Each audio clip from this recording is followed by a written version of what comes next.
આપણે ગણિતની અંદર ધોરણ 10માં ચેપ્ટર નંબર 14 આંકડાશાસ્ત્રનો અભ્યાસ કરી રહ્યા છીએ અને તેનો આ ચોથું લેક્ચર છે. પહેલા 3 લેક્ચરમાં આપણે મધ્યક અને મધ્યકની અલગ અલગ રીતો ભણ્યા. હવે બીજું માપ બહુલક, જે બહુ જ સામાન્ય છે અને બહુ જ જરૂરી છે, એ બહુલક આપણે ભણીશું. સૌપ્રથમ બહુ અને લક, જે માપનું નસીબ વધારે હોય, બહુલક નસીબ વધારે હોય એવું આપણે યાદ રાખી શકીએ કે બહુલક એટલે જેનું લક વધારે હોય, એટલે કે આપેલા અવલોકનોમાં સૌથી વધુ વખત આવતું અવલોકન એ બહુલક બની જાય. સીધું જ્યારે માત્ર આપણને અવલોકનો આપ્યા હોય અને ત્યારે આપણે બહુલક શોધવાનું હોય તો જે અવલોકન એકથી વધુ વખત આવે તેને બહુલક કહેવાય છે. બીજી વાત એ છે કે જે અવલોકનોની આવૃત્તિ મહત્તમ હોય, તમે જો આ દાખલામાં આપણે જોઈશું કે અહીં ચલ વિકરોની સંખ્યા છે અને મેચોની સંખ્યા એ એફઆઈ છે. એટલે અહીંયા આને આપણે એક્સઆઈ કહીશું અને આને આપણે એફઆઈ કહીશું. આ રીતમાં તમે જોઈ શકો છો કે બધા જ જે ચલ છે, એટલે કે 1 વિકેટ લેનાર એક વ્યક્તિ છે, 2 વિકેટ લેનાર 3 ખેલાડી છે, 3 વિકેટ લેનાર 2 ખેલાડી છે, 4 વિકેટ લેનાર 1 ખેલાડી છે, 5 વિકેટ લેનાર 1 ખેલાડી છે, 6 વિકેટ લેનાર 1 ખેલાડી છે અને 1 પણ વિકેટ ન લીધી હોય તો 1 ખેલાડી છે. હવે આ જે આવૃત્તિ વિતરણ છે એમાં આપણને ચલ અને વર્ગ આપ્યા છે, એટલે કે ચલ અને આવૃત્તિ આપી છે, એટલે એ આવૃત્તિ વિતરણ કેવું કહેવાય? વર્ગીકૃત. હવે અહીં તમે જોઈ શકો કે આવૃત્તિના ખાનામાં સૌથી મોટામાં મોટું મૂલ્ય 3 છે. આવૃત્તિમાં મહત્તમ મૂલ્ય 3 છે. આથી આ જે વર્ગ છે એ આપણો બહુલક વર્ગ થશે અને એની આવૃત્તિ 3 છે પણ એનો ચલ 2 છે, z બરાબર 2. એટલે જે વર્ગની આવૃત્તિ સૌથી વધારે હોય તે વર્ગના ચલને બહુલક કહેવાય છે, z બરાબર 2. આ સરળ છે એકદમ. તો જે વર્ગની આવૃત્તિ સૌથી વધારે હોય, બરાબર, અહીં 3 વધારે આવૃત્તિ છે તો એનો ચલ બહુલક બને છે.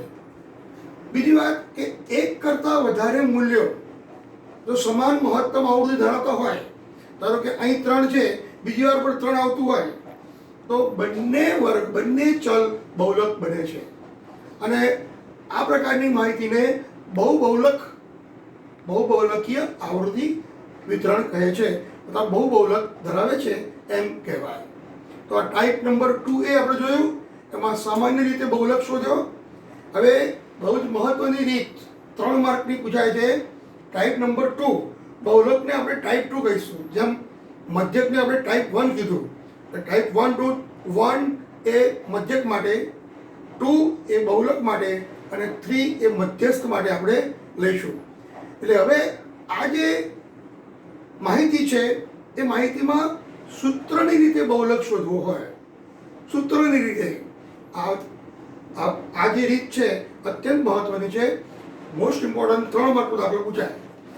મિત્રો, આ જે દાખલામાં તમને વર્ગ આપ્યા હોય, 0 થી 20 10 આવૃત્તિ, 20 થી 40 35 આવૃત્તિ, 40 થી 60 52 આવૃત્તિ, 60 થી 80 61 આવૃત્તિ, 80 થી 100 38 અને 80 થી 100 થી 120 29.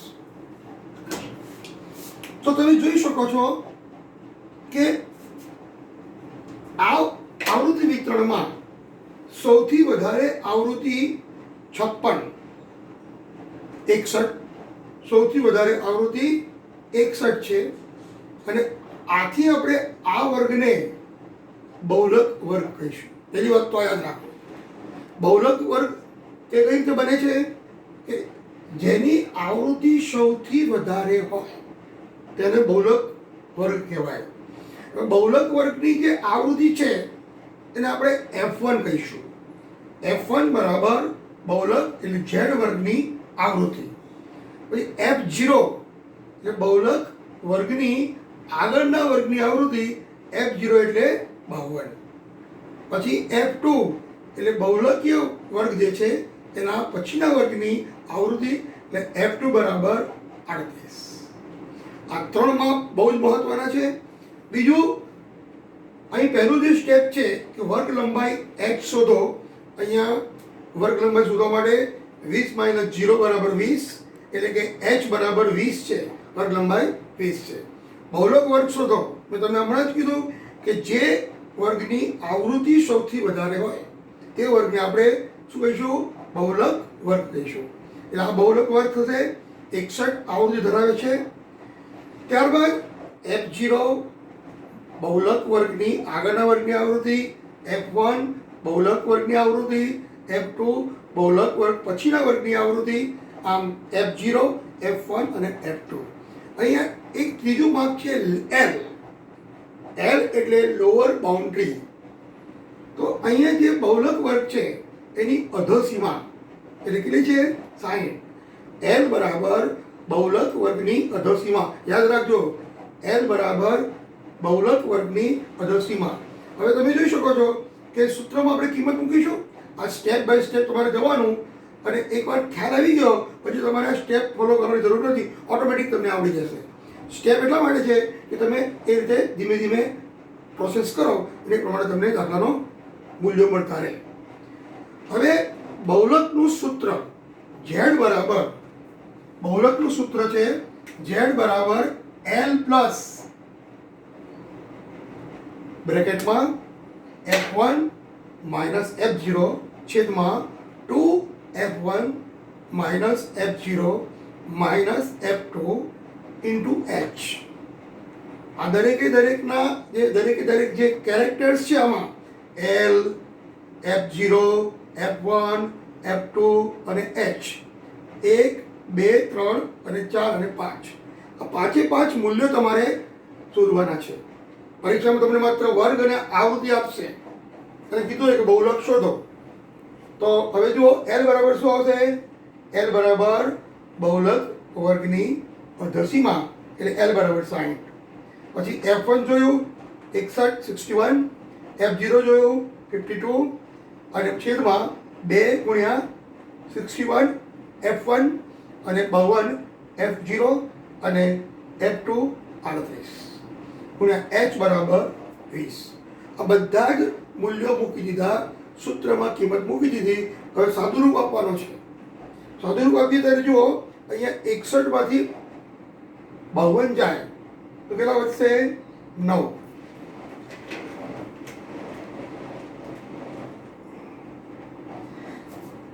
પછી 61 ગુણ્યા 2 એટલે 122 અને આ સમાન ચિહ્નનો સરવાળો એટલે કે 38 અને 52 બંનેનો સરવાળો કરીશું તો આવશે 90.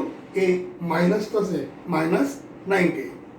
122 માંથી 90 બાદ કરીશું એટલે આપણને મળશે 32.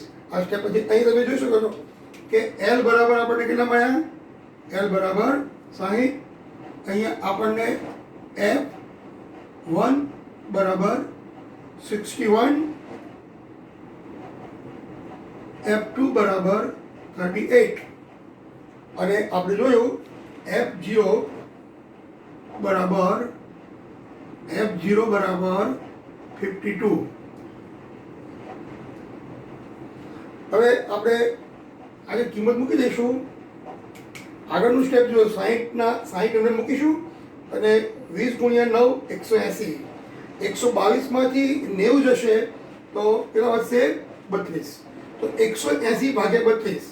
હવે આનું સાદુરૂપ આપવા માટે બહુ મહત્વનું છે, એને આપણે અવગણી શકાય નહીં.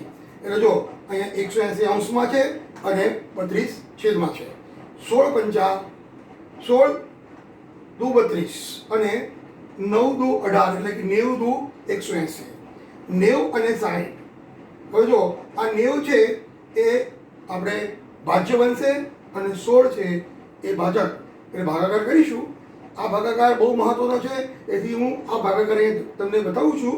જો પહેલાં 90 છે એટલે 16 પંચા 80, 90 માઇનસ 80 એટલે કે 10. હવે અહીંયા કોઈ પણ અંક નથી એટલે પોઈન્ટ મૂકી અને 2 0 સુધી આપણે ભાગાકાર કરવાનો. 2 0 મૂકીએ એને કહેવાય 2 દશાંશ સ્થળ સુધી ભાગાકાર કરવાનો. આંકડાશાસ્ત્રમાં દરેકે દરેક દાખલામાં આ તમારે પ્રક્રિયા કરવી પડશે. એટલે જો ઓછું ફાવતું હોય તો પહેલાં આપણે થોડું પ્રિપેર કરી લેવાનું. હવે જુઓ, અહીં તમે જોઈશું કે 16 પંચા 80 એટલે વધ્યા 10, 0 નીચે ઉતારીએ, અહીંયા પોઈન્ટ મૂકીશું. 16 છંગ 96, 100 માંથી 96 જાય તો 4, 0 નીચે ઉતારીએ. 16 દુ 32, 32 40 માંથી 32 જાય તો 80 અને 16 પંચા 80, બરાબર. એટલે શેષ કેટલી વધી? 0. તો આ જે ભાગાકાર છે તેનો જવાબ આવ્યો 5.625. તો 5.625 આપણે અહીંયા મૂકીએ, એમાં સાઈડ ઉમેરી દઈએ એટલે z બરાબર 65.625. બહુલક કીધું હોય ત્યારે આ 2 પ્રક્રિયા પ્રમાણે જવાનું છે. બીજી એક વાત કે જ્યારે તમને બહુલક માટે મધ્યક અને મધ્યસ્થ આપી દીધું હોય અને તમારે સીધું બહુલક શોધવું હોય તો એનું પ્રચલિત સૂત્ર છે z બરાબર 3m માઇનસ 2x બાર. z બરાબર 3m માઇનસ 2x બાર, જ્યાં z બહુલક, m મધ્યસ્થ અને x બાર મધ્યક. હવે બહુલકની અંદર થોડીક અઘરી કહેવાય અને મહત્વની કહેવાય એ રીત છે ટાઈપ 2C. હવે અહીં તમે જુઓ કે તમને આવૃત્તિ વિતરણ આપેલું હોય 5 થી 14, 14 થી 23, 23 થી 32, 32 થી 41, 41 થી 50, 50 થી 59, 59 થી 68. આને કહેવાય વર્ગ અંતરાલ. અને અહીંયા આવૃત્તિમાં જુઓ 5, 11, A, 53, B, 16, 10. અહીંયા A અને B ની જગ્યાએ તમને પ્રશ્નાર્થ ચિહ્ન મૂક્યું હોય, અથવા A અને B ની જગ્યાએ F1 F2 લખ્યું હોય, અથવા તમને ત્યાં કોઈ પણ ચલ આપ્યો હોય, x અને y આપ્યો હોય. ટૂંકમાં 2 આવૃત્તિઓ આપણને આપી નથી. એટલે આ દાખલામાં તમને બહુલક આપ્યો હોય તો બહુલક z બરાબર 34.5 અને કુલ આવૃત્તિ, આમાં તમને કુલ આવૃત્તિ ફરજિયાત આપશે. તો કુલ આવૃત્તિનો સરવાળો આપણને આપ્યો છે, કેટલો આપ્યો છે? 165, 165. તો આપણે યાદ રાખીશું આ દાખલામાં તમને 2 વર્ગની આવૃત્તિ આપેલી હોતી નથી. જેમાં આપણે A અને B અહીંયા લખેલું છે.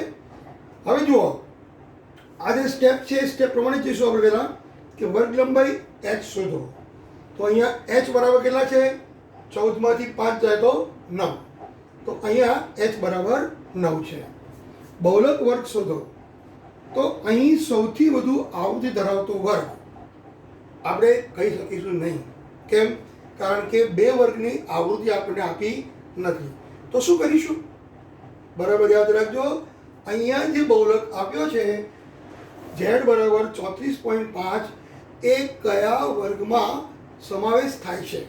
તમે જુઓ, આ 34.50 છે એ 32 થી 41 આ વર્ગમાં તેનો સમાવેશ થાય છે. એટલે આ વર્ગ આપણે બહુલક વર્ગ કહીશું. બરાબર યાદ રાખજો, જ્યારે ખૂટતી આવૃત્તિ 2 આવૃત્તિ શોધવાની હોય ત્યારે તમારે જે બહુલકનું મૂલ્ય હોય એ બહુલકનું મૂલ્ય કયા વર્ગમાં સમાવેશ કરે છે એ આપણે યાદ રાખવાનું અને એ વર્ગને બહુલક વર્ગ કહેવાનો. તો હવે જો અહીંયા પહેલાં આપણે સિગ્મા fi બરાબર 165 અને એનો સરવાળો કરીએ તો 5 ને 11, 16, 16 અને વત્તા 53 વત્તા 16 વત્તા 10 એટલે 95 વત્તા A વત્તા B. એટલે સિગ્મા fi બરાબર A વત્તા B વત્તા 95. અને આપણે અહીંયા મૂકી દઈએ A પ્લસ B પ્લસ 95 બરાબર 165. હવે 165 જે છે બરાબર 95 આ તરફ જશે એટલે માઇનસ થઈ જશે એટલે a પ્લસ બી બરાબર 70. આને આપણે સમીકરણ કે પરિણામ નંબર 1 કહીશું. હવે આપણને જે આગળ કીધું છે કે f0 તો બહુલક વર્ગની આગળના વર્ગની આવૃત્તિ f0 બરાબર a, પછી f1 બરાબર 53, પછી f2 બરાબર b, પછી h બરાબર આપણે કીધું શોધ્યું હમણાં વર્ગ લંબાઈ 9, અને l બરાબર બહુલક વર્ગની અધસીમા l બરાબર 32. તો સૂત્ર એનું જ મૂકીશું, z બરાબર l plus f1 minus f0 છેદમાં 2f1 minus f0 minus f2 ગુણ્યા h. l બરાબર શું આવશે 32 plus f1 minus f0. f1 કેટલા છે 53 અને f0 બરાબર a, અને 2f1 એટલે 2 ગુણ્યા 53, f0 બરાબર a, f2 બરાબર b. હવે અહીં થોડી ગણતરી યાદ રાખવાની છે કે આ બંને પદમાં માઇનસ છે, તો હું માઇનસને કોમન કાઢીશ, બરાબર, એટલે અંદર a પ્લસ બી થઈ જશે. ફરી જુઓ 34.5 માઇનસ 32 કરીએ, પછી આ જે 9 છે ને આગળ મૂકી દઈએ, 53 માઇનસ a, 53 દૂને 106 માઇનસ a પ્લસ બી. હવે a પ્લસ બીની કિંમત આપણને આગળ કેટલી મળી છે 70. બહુલકમાં બે ખૂટતી આવૃત્તિની રીતમાં આ પ્રોસેસ તમારે કરવી જ પડશે. હવે અહીંયા a પ્લસ બી બરાબર કેટલા આવ્યા 70, તો a પ્લસ બીની જગ્યાએ આપણે શું મૂકીશું 70. હવે 106 માઇનસ 70 એટલે 36, એટલે a કૌંસમાં 53 માઇનસ a છેદમાં 36. તો અહીં જો 9 ચોક 36, આથી 4 છે એટલે ગુણાકારમાં લઈશું 2.5 ગુણ્યા 4 એટલે કેટલા આવશે 2.5 ગુણ્યા 4 કરીએ તો 10, અને 53 આપણે લઈ જઈએ તો માઇનસ 53 બરાબર માઇનસ a. સેજ પણ કન્ફ્યુઝન ન થાય, બહુ જ સરળ છે. ફરી એકવાર જોઈએ આપણે કે z બરાબર 34.5 એ આપણને આપેલા છે, l બરાબર બહુલક વર્ગની અધસીમા 32, f1 બરાબર 53, f0 બરાબર a, f1 બરાબર 53 ગુણ્યા 2, f0 બરાબર a અને f2 બરાબર b. સૂત્રમાં કિંમત મૂક્યા પછી આપણે શું કર્યું 53 દુ 106, અને અહીં યાદ રાખજો કે આજે માઇનસ કોમન કાઢ્યા એટલે અંદર a પ્લસ બી રહ્યા. હવે આ જે a પ્લસ બી છે એનું મૂલ્ય આપણે શોધેલું છે એ 70 મૂકી દેવાનું. 106 માઇનસ 70 બરાબર 36, 2.5 અહીં જો 9 વડે ભાગીએ 9 ચોક 36 એટલે 53 માઇનસ a, આ 4 છે એ ગુણાકારમાં આવી જશે, 2.5 ગુણ્યા 4 બરાબર 10, અને 53 આપણે લઈ જઈશું તો 10 માઇનસ 53 બરાબર માઇનસ a, એટલે માઇનસ a બરાબર માઇનસ 43. આ પ્રક્રિયાને એનો સૂત્રનો કરતા કર્યો કહેવાય. આ યાદ રાખજો કે પહેલાં આપણે એ શોધીશું, એ બરાબર કેટલા આવ્યા 43. હવે સમીકરણ જે છે આપણું a પ્લસ બી બરાબર 70.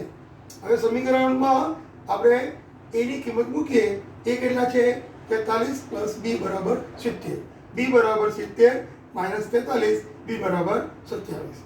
આમ ખૂટતી આવૃત્તિઓ a બરાબર 43, બી બરાબર 27.